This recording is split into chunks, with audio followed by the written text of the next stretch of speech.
Welcome to LeaderCast. We're here downtown Tampa at the Attic, 500 East Kennedy. I'm Anthony Kovic, sitting in for Chris Krimitsos.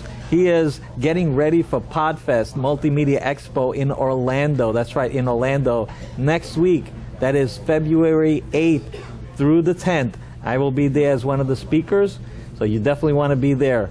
And we want to thank, our producer, Earl Chambers, for helping us manage some of these production systems. From C&E Tire Largo, we also want to thank Richard McIntyre, McIntyreFirm.com, and of course our guest today, David Chittister of Seed Funding. David, thank you very much for being on the show today. Thank you for having me. More and more of funding is coming from the crowd, as well as investors who are focused on new and the latest of technologies. Yes. And you have an organization called Seed Funders, which works with a form of crowdfunding, which is very interesting. Tell us about Seed Funders and what is the most important aspect for a company, whether it's starting out or at the early stages, to prepare and to organize to get seed funding? That's a rather broad question. So let me start maybe by explaining the difference between seed funding and the various types of funding for these startup organizations. Typically, the first funding involved is called friends and family, and that's where somebody has an idea and they want to start a company, and they get their friends and family to give them some capital to start out. And if they get to a level then where they are ready for more professional type of investment, they can move into seed funding. Mm-hmm. And seed funding will typically be for companies that are maybe have an idea or a product or service, but they're not eligible for professional funding from venture capitalists, or certainly not banks or any other institutions like that. So they have to go out and find some investment, somebody that believes in their product or service to the point where they're willing to risk the investment, because it's the riskiest stage of investing of all. Once they go through seed funding, then they might be eligible as they grow to venture capital, and then the venture capitalists will take them to the next level. But they have to have some product or service that the venture capitalists would be interested in, and that's when seed funding comes in. Seed funding is primarily the fuel that they need to get to the level of being interested by other entities such as venture capitalists and other type of investors, and even large angel groups and angel investors. And what's happened in the state in the last few years is that the seed funding rounds have become larger and larger, and the venture capitalist funds have become larger and larger. So it's getting more and more difficult to get that seed funding, because those entities that need the funding are really not ready. Which leads me to answer your question about what they need to do. They need to have a product or service that is really interesting to investors. It can't be things that are like what's called a family business, or a non-scalable business that is maybe a family lifestyle business that might be good for a few people to work in, or support a family or a couple families, but it needs to be scalable. It needs to be an idea that's scalable. And that's when investors become interested in finding something that's scalable, that they know if their money goes in, they're going to want a return on that money at some point. It's not a donation. It's basically an investment, in equity investment in the company, so when that company grows, their investment is worth more money, and they get additional funding. So scalable. So for those that are watching right now, when they're thinking about scalable, explain scalable where once a company that can reach outside of their basically local area, like their local zip code, maybe their county or a tri-county area, something that has to be, that can be replicated as many times as possible, is what we're talking about when you're referring to scalable? That's part of it. The other part of it is the technology, or whatever it is, needs to be created once and then sold multiple times over. For example, we had a submittal on Seed Funders recently, a couple submittals that we had to reject because they weren't scalable. And the entrepreneur questioned, like, what do you mean? Of course, I can make this all over the country and people will buy it everywhere. but it was a part for an HVAC system, and it would make HVAC more effective. But if you have to manufacture a part and you have to manufacture it again and sell it, and manufacture again and sell it, no matter how many you sell, that's not scalable. It's basically what scalable is you have a technology that can be created, and once that technology is in place, then the seed funders or the venture capitalists could come in and put money into that, and all of a sudden replicate that over and over and over again. So something like an app, like for today's modern phones, an app, once it's made, it can be sold many times over, that same one item, rather than having to manufacture the same item many times over. Yes, that's essentially it. And it's not just apps, but platforms, whole platforms that could manage a hospital, say, and you prepare that platform, you build that platform, and you could sell it to multiple hospitals.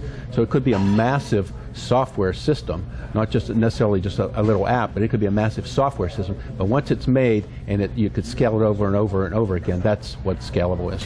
Now, when it comes to the kind of companies that seed funders are looking for, is it mostly in the tech industry, the digital type industry, that is primarily scalable in that way, rather than in the manufacturing of an item such as a part, a pen, things like that? Are you finding that that's what investors are now focused in? Exactly. And my one-liner for seed funders is we're looking for pre-revenue, scalable technology with a clean cap table. And what that means is starting with the back, the clean cap table, we want to be the first professional money in. Ah, yes. Before the venture capitalist, but after the friends and family, but be the first professional money in. So that's a clean cap table. We discussed scalable technology. The first part is pre-revenue. We're looking for early companies. They don't necessarily have to be pre-revenue. Early revenue is fine for seed funders, but really what we're looking for is early stage companies that a few dollars, a few $100,000 maybe, can get them to the point where you can scale it and go to other entities to invest, such as larger angel funds and entities such as Florida Funders or Florida Angel Nexus, those types of firms that can then fund additional growth. So you guys like to be in the early stages, after friends and family, in more technology type scalable platforms. And what is the area that you prefer to fund? Is it funding employees to scale? Is it funding more technology where another tech person can actually add more to it? Do you offer, a system behind the scenes that adds to this new entity, like resources like accounting, et cetera, et cetera? What does your seed funding organization do outside of just giving money? Basically, we'll start with the giving money portion. We want to invest in companies, as I said. Yes, invest money, yes. Not giving, sorry, wrong word there. We want to There's invest, a return on so looking for investing, a return. Giving, there's no return. Yeah. We want to invest in companies, as I said, that are scalable. And to do that, we want to be involved. We want every company that we've talked to, we want to go in there and be on the board of directors or the board of advisors and help them. My motto is we want to force them to be successful. Oh, okay, so you actually take ownership from the perspective of training. Is that part of it? Not necessarily from training, but certainly what you mentioned, like references, being on the board, connections, yeah, absolutely. Who they know, if they additional people that they might be able to hire. So we'll help from that level. We don't actually do any training or any accounting, or we might recommend an accounting firm. We might recommend a marketing firm if we see that's what they need, and say, here's what you need to do to scale this better. You need such and such a marketing service, and we know exactly who. And then we know additional follow-on investors as well. So now the seed funders, do the seed funders become the investor, or does your organization, meaning seed funders, not the seed funding the people directly that seed fund, but the seed funders organization is the buffer between the people who invest and the company? How does that work out? Yeah, the concept is when we find an investable company and we agree to terms, and I'll give you an example of a recent one, $150,000 investment. We want to be with the founders in common stock. So we'll invest $150,000 and say it's for 15% of the company. So We then talk to our investors, our seed funders, and say, okay, who wants to invest in this company? And what we do is we create an SPV, a special purpose investment vehicle. Nice. So the individuals then put the money into the SPV, and once we've accumulated the funds to fund the company, we release funding directly to the company. And we don't charge for any of that. We basically do all those services, we get that investment, we invest into the company, and then we help that company succeed because our investment is in there, and our investors' investment. But what happens is we become one investor through the SPV. So one investor, not 20, 30 investors, but right. one investor through that. There might be 20 or 30 individuals, yes, but it becomes one legal entity that makes the investment, and I would be the manager of that entity, and I would have the contact with the founders of the company. So the companies, let's say a company that is at the level that you're interested in the area that your companies are, your funding source is interested in, they will just deal with you. You deal with the investors in getting them the funding. Exactly. So they don't have to actually go after all kinds of other funding until obviously either angel investing or the next round of investing to make it to the next level. Is that correct? Do you handle that part too, or that is another area of funding? That's another area of funding, but we obviously know all the entities in the state and all the individuals in the state that do this kind of investing. So when we're involved on an early stage and they are eligible for additional funding, where we feel they're ready for additional funding, then we can refer them to people. We can meet with them, introduce them, and say, we've been with this company for the last year or two or however long, and we really think this is something that has legs, as the word is, with future investment, it will go and grow rapidly. Now, you're an entrepreneur. Is that how you got into the funding side of the businesses? And what did you do as an entrepreneur? Probably a lot of things. Yeah. Well, my degree is civil engineering, and so my first company was an engineering company. It was called Chittister Management here in Tampa, and grew that, ran that for a number of years, and grew it to a decent size, and eventually sold it to a public company, Hill International, out of Philadelphia, and basically sold the entire company to Hill. Hill then just changed the name on the door, and instead of saying Chittister Management, it says Hill International. It has the same phone number, the same employees, the same furniture, but it's now part of Hill International. Now you've converted it to basically the seed funding. Now, is that a Florida state only, or do you deal with businesses outside the state of Florida? Strictly in the state. And previous to seed funders, my wife and I, Kathleen, started a company called Florida Funders. And it's similar to the crowdfunding aspect of seed funders. But Florida Funders, the idea was to fund Florida companies, and there's the name, Florida Funders, and strictly stay within the state of Florida. So we took that same concept to seed funders. With the connections that we made over the last 5 years since we founded Florida Funders, wow, it was much easier to start seed funders and launch seed funders and find, because of the reputation that we had and the contacts we had made with Florida funders over the last 5 years. Now, Florida Funders is a little bit different. Explain a little bit about Florida Funders and the crowdfunding aspect of what it does. Florida Funders started as a pure crowdfunding aspect.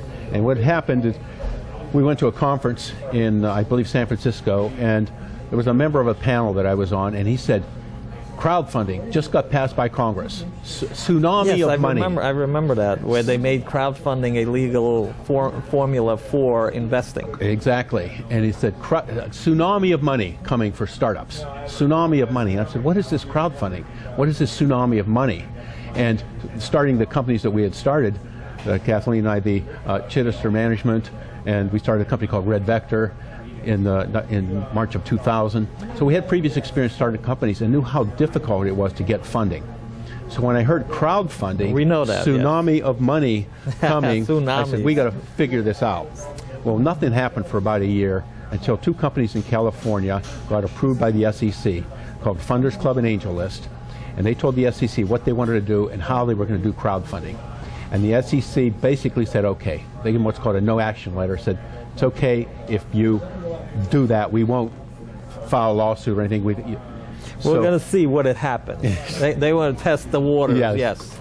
So I took that concept to our attorney, and I said, why can't we do this in Florida? Is there any reason? There's only 2 companies in the country doing it, both in California. Why can't we do it in Florida? He did a lot of research and some expense and some more expense and some more research, but basically concluded there was no reason if we followed that exact methodology of Funders Club and Angel List, we could do the exact same thing in Florida. And so we did. We launched Florida Funders about 4 to 5 years ago. We launched Florida Funders with the idea to use crowdfunding. And so what crowdfunding is, it takes investors that you don't necessarily have to personally relationship with. That's the difference between crowdfunding and strictly angel investing. With angel investing, you need to have a relationship with the people. With crowdfunding, you can sign up investors that you don't know, as long as they self-verify that they are accredited investors. And then you could offer the deals to the whole crowd. Now, there's 2 types of crowdfunding. There is what we know online as crowdfunding. You put in X amount that you need to make something or whatever, and people donate the money. That's not the same thing as the kind of crowdfunding for investing purposes. They actually expect a return. There is a formula. How does the formula work? We know that crowdfunding is once they give you the money and you reach the goal, you get the money. And if you gave them a T-shirt, a cup, or one of the products as part of the crowdfunding, source, they get that and other things. But tell us how your crowdfunding is completely different than that, the investor side, and what are the legalities of the crowdfunding?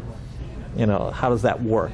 Yes, the crowdfunding you first referenced is called donation crowdfunding, yes, or sometimes product crowdfunding, where they invest in a product and they get that product. Sometimes it's strict donations. Or a T-shirt or something. T-shirts, yes. Exactly. Or they get a prize, they get an award or a prize for doing the investment. What we're talking about here, which is what was real controversial 5 years ago, is equity crowdfunding. Equity crowdfunding, good. And equity crowdfunding is what was made legal by the Jobs Act that allowed investors to invest in companies and get actual equity. So what happened then 5 years ago, we had a whole lot of resistance in starting Florida Funders, people saying it's illegal, or it's grandma's going to invest $100 and lose it and she's going to sue you. But that's not what it's about. First of all, it only accepts accredited investors. Yeah, let's go into accredited investor.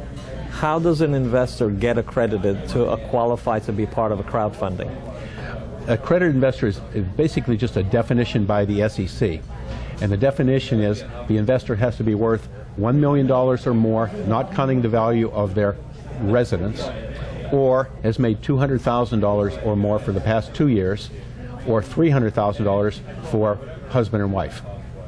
So that is the definition. The crowdfunding law basically says people can self-accredit that they are accredited. So there's no formal accreditation. Oh, okay. It's basically the individual says, yes, they sign a form that says, yes, I am an accredited investor based on these criteria from the SEC. So then they are accredited, then we could accept them as being accredited investors. So there's no official formula that they have to have a specific license to be able to be an investor, only that they qualify within those parameters of income. Yes. So it's an income accreditation technically. Yes, it is. Now when it comes to, so once they sign on and then they become part of the crowdfunding. Now, just so you know, we are here at the Attic, downtown Tampa, 500 East Kennedy, live. So you have the opportunity to come out here, have breakfast, have lunch, as well as have an espresso, coffee. He's got tea today. So you want to be here on every Friday. The week of the 10th, we will not be here. We'll be in Podfest. That's right, Podfest Multimedia Expo, February 8th through the 10th. So we will not be here, so make a note of that. And because you want to be in Orlando as well. We'll be doing podcasting from that location rather than the Attic. So I just wanted to clarify that. So if you're hearing all kinds of noises taking place, we are recording live here in downtown.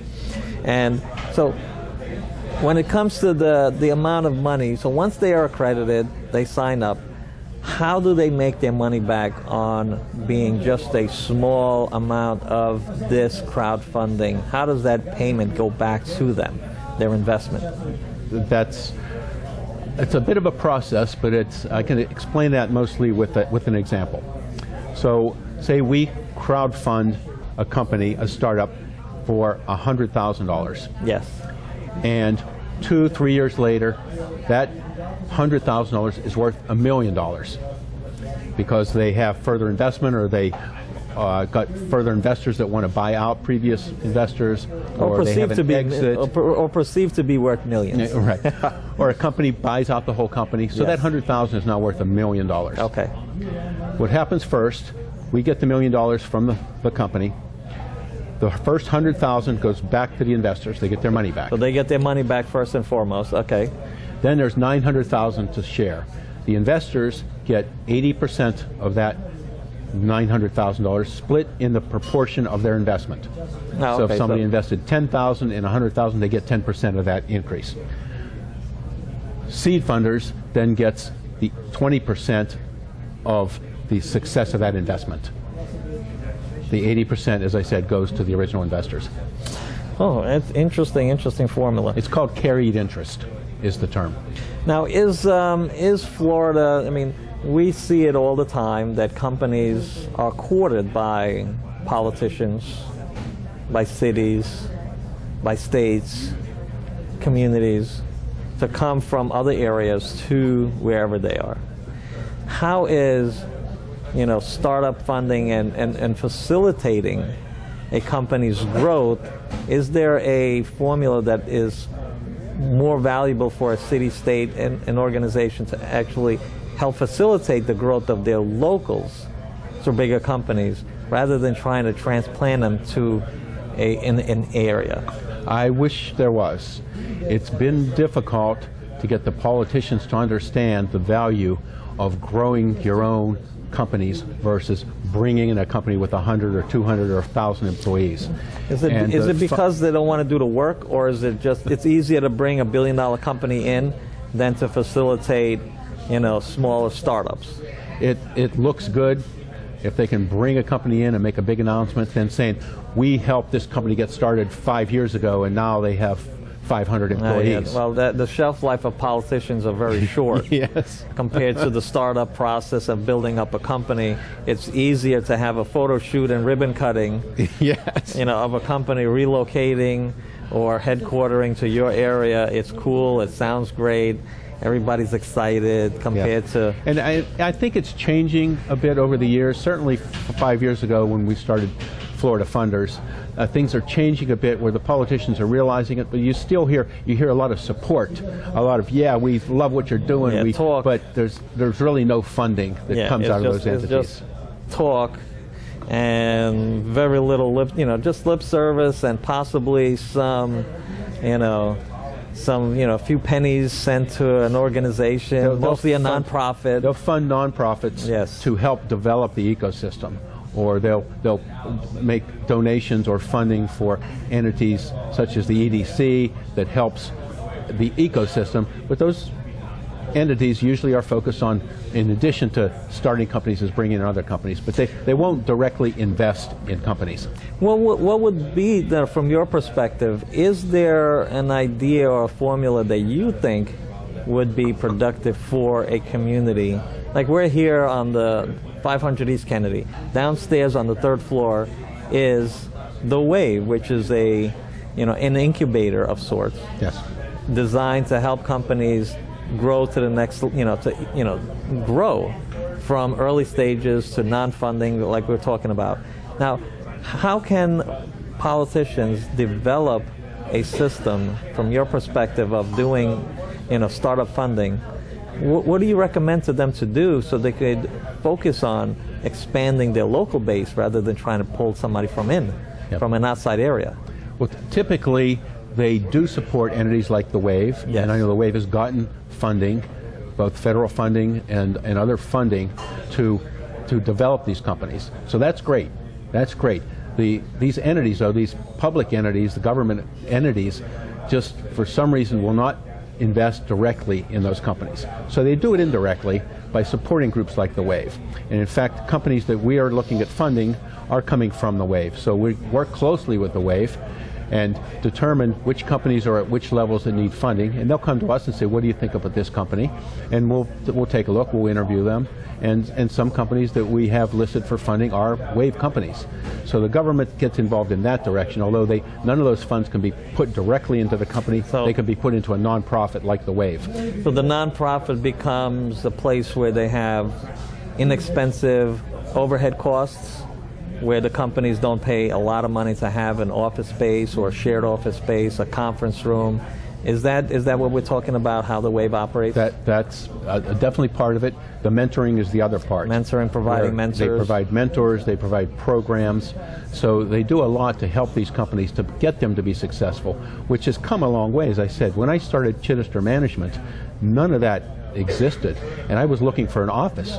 And they wanted me to sign a 3-year office lease and personally guarantee it, and I was just starting a company. It's like, I don't know if I need this much space in 3 years, or a whole lot more, or maybe I'm going to be out of business.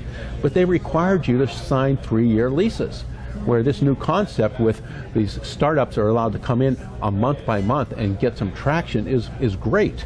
And the WAVE is traction. Now, does the seed funders offer mentorship as part of how you operate in develop funding?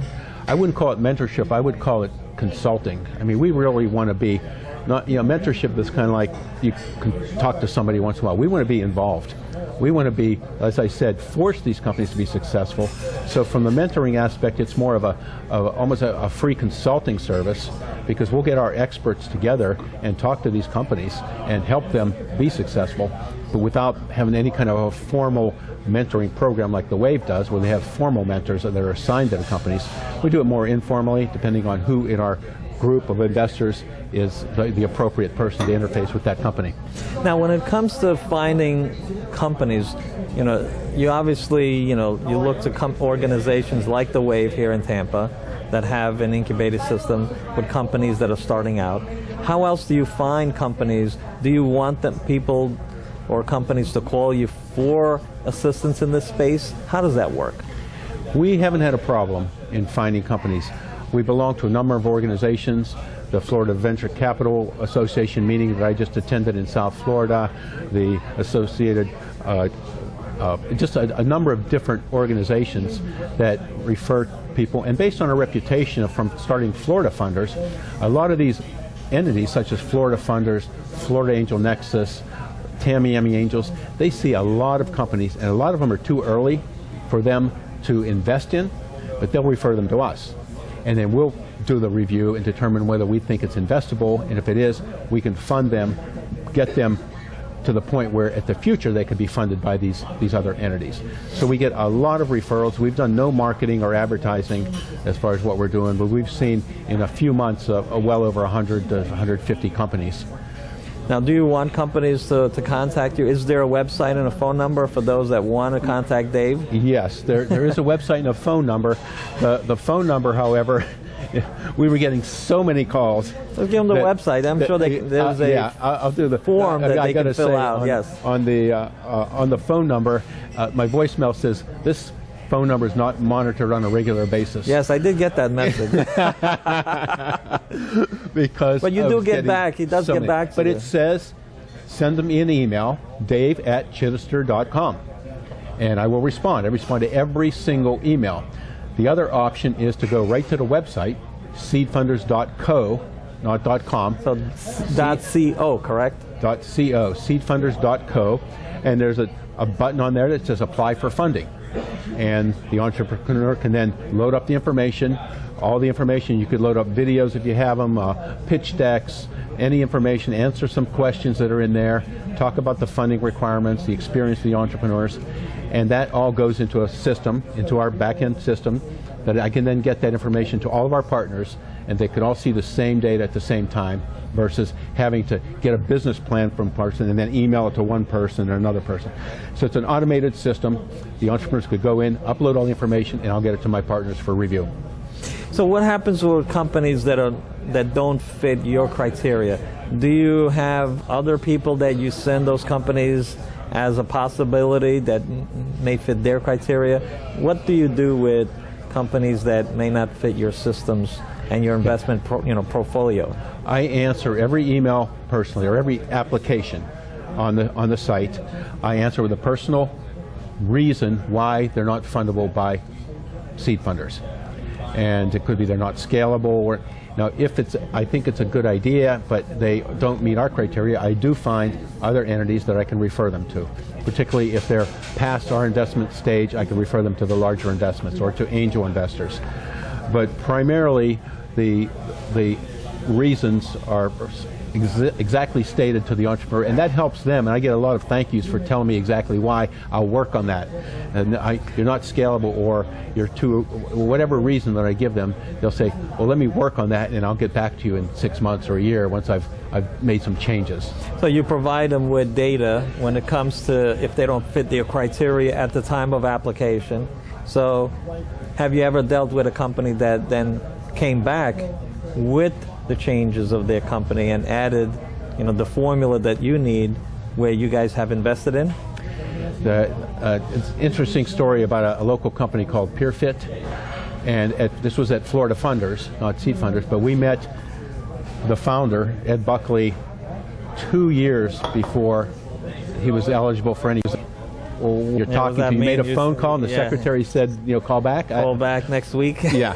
So part of due diligence I got to make that a note. Yeah. We're talking to, yes. Yeah. We're talking to, we hear that a lot. So the first question is, who did you talk to? When did you talk to them? What did they say? When's your next follow-up? So that's part of the due diligence, is determining, how much of this really is real and how much is we're talking to.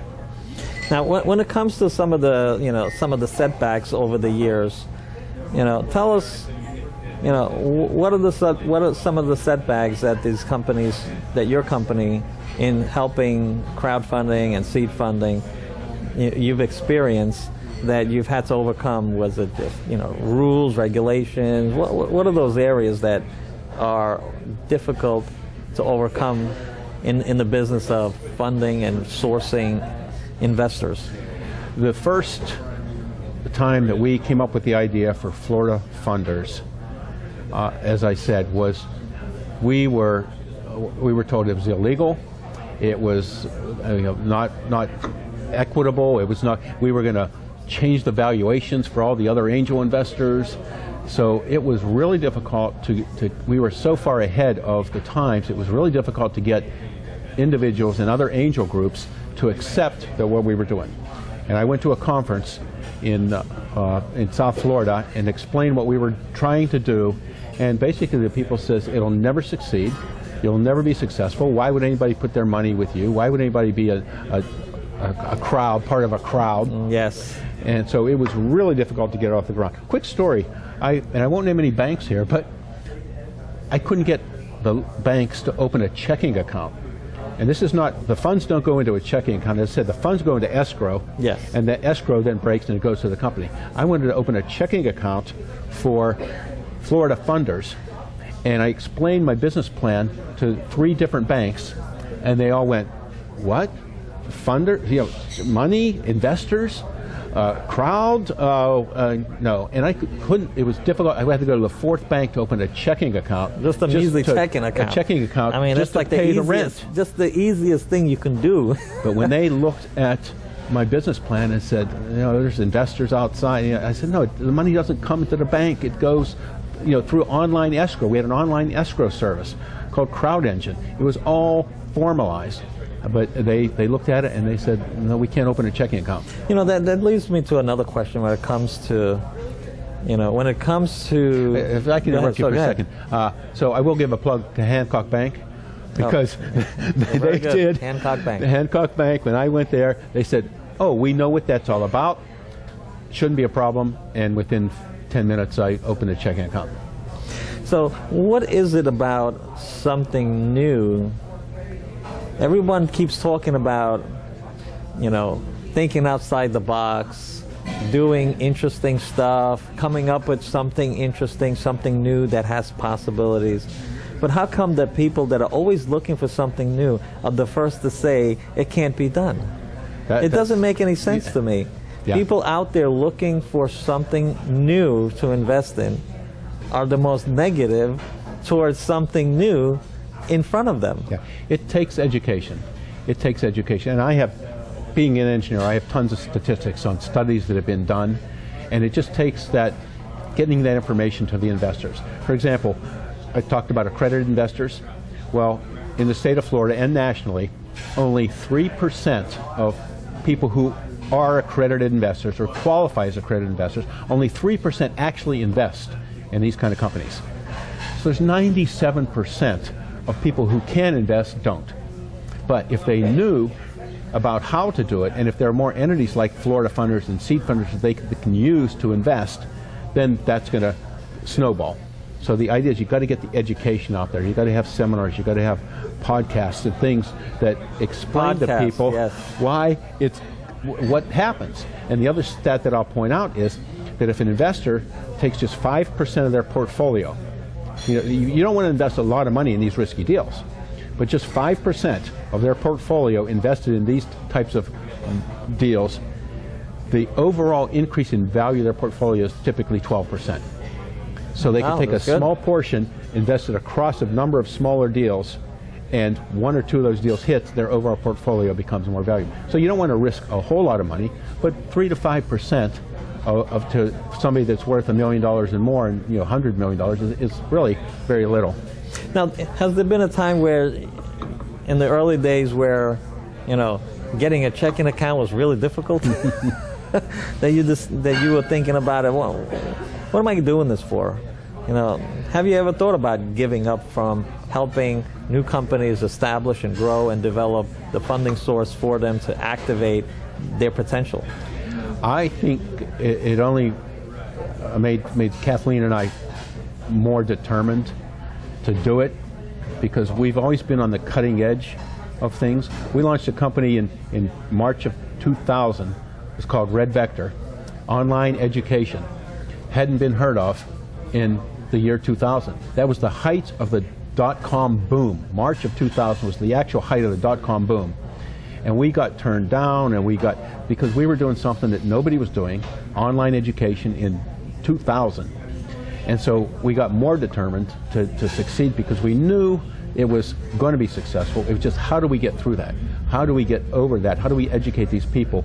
And fortunately, what happened with Red Vector is the dot-com crash that ensued, nobody followed us. Nobody tried. I'm trying to raise capital and say, I'm doing an online internet company and then we're like, the internet's dead. The internet died. Everybody lost all their money in the internet. Wow, you're crazy trying to raise capital. So learning from that, knowing and keeping with it and finally getting some investors and getting some traction and building it up, and it eventually became very, very, very successful. Now, when it comes to your team, tell us a little bit about the team, both the crowdfunding side and the seed funding side. How does your team activate? Once people fill out the form, they're online, they fill out the form, or they contact you directly. What does your team do first? Well, we're lean and mean, and basically I take that information from the form. I can produce a PDF, a 1-2-page PDF to my partners, can distribute it out to my partners and investors to see who's interested. Do you think this is a good idea? And then we will typically ask to have a personal interview and meet with the company, meet with the founders, and get the feedback, who they are, what their background is, get a feel for, is this somebody we could work with? If we're going to invest, we're going to be part of the team. So we always have a personal interview, at least one, and sometimes 3 or 4 or more, and then basically determine that this is an investable company. The partners or the founders are people that we want to work with, and then we come up with a term sheet, and with that term sheet we'll say how much we're going to invest for what equity in the deal, in the company. We execute the term sheet, and then we have 60 days of due diligence. And in those 60 days, we'll do background checks, we'll do everything that needs to be done in due diligence to determine whether this really is valid. If they have clients already in revenue, we want to see the revenue.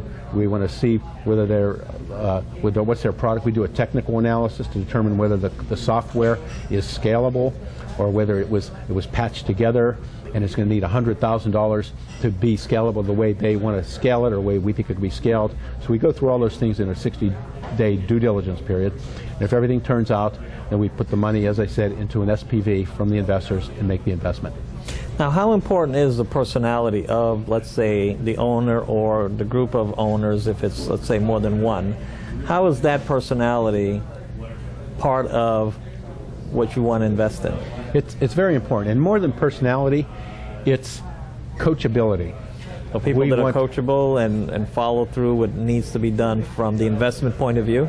From the execution point of view. Okay. If we think they need something, can they do it? Will they do it? Are they willing to listen about it? And maybe we won't be right. Maybe we'll say, we think you should do this, and no, I'm in the industry and it doesn't work like that.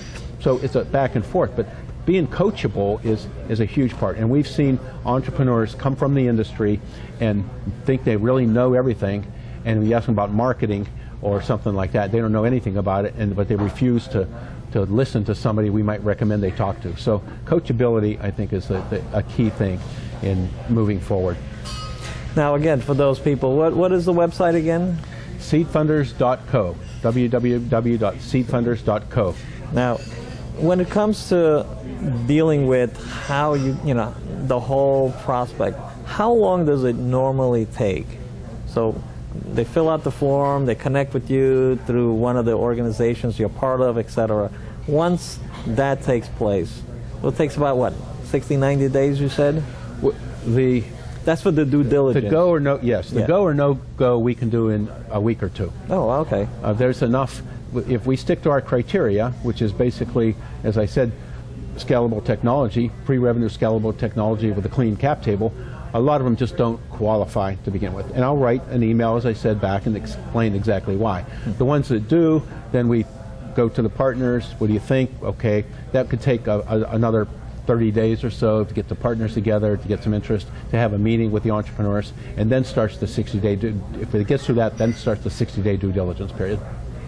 And so then, now when they get the money, so let's say it's $200,000. You funded, everything goes through, the due diligence and everything. The company receives the money in a lump sum, or is it dedicated to specific tasks?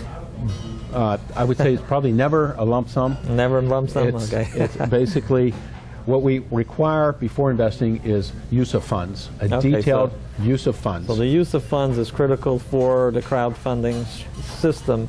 So they're going to actually use the funds for specific areas. Now, do you allocate the funds directly for that purpose, or you send the money through them and they allocate it for that purpose? All the money has to go to the company, and then they pay the bills, or they pay for the marketing, or they pay for the software or the technology in accordance with what we hope the plan is.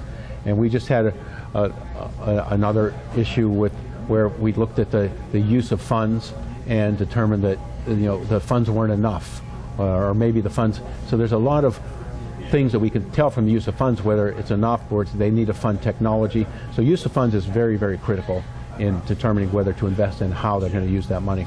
So when it comes to, let's say, they need a specific development team to come online, and their funds for that is estimated, let's say at $200,000.